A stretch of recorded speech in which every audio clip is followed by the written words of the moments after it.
അപ്പോൾ ജെറി വരികളൊക്കെ തയ്യാറാക്കുന്ന സമയത്ത് ആരോ പറഞ്ഞു ഇങ്ങനെ ഈ വാസുവേട്ടൻ വന്നിട്ടുണ്ട് MT. വാസുവേട്ടൻ വന്ന എൻ്റെ ഒരു മസ്റ്റാണ്, ഞാൻ പോയി കാണും. അപ്പം ഞാനവിടെ പോയി. അപ്പം മമ്മൂട്ടി ആ മുറിയിലുണ്ട്. അദ്ദേഹം പറഞ്ഞു സത്യൻ്റെ പടമാണ് ഞങ്ങളിങ്ങനെ. അപ്പം സത്യൻ്റെ പടമാണ്, ഇല്ലെങ്കിൽ ദൈവത്തിൻ്റെ പടമാണെങ്കിലും റിയാക്ഷൻ ഇല്ല പുള്ളിയുടെ, നോ റിയാക്ഷൻ. പുള്ളി സ്ക്രിപ്റ്റ് എഴുതിക്കൊണ്ടിരിക്കുകയാണ്.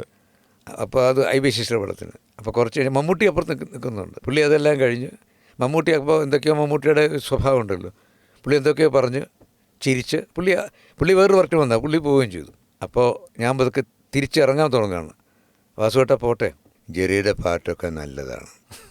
കാരണം ആ പറയേണ്ട സമയമൊക്കെ കഴിഞ്ഞു.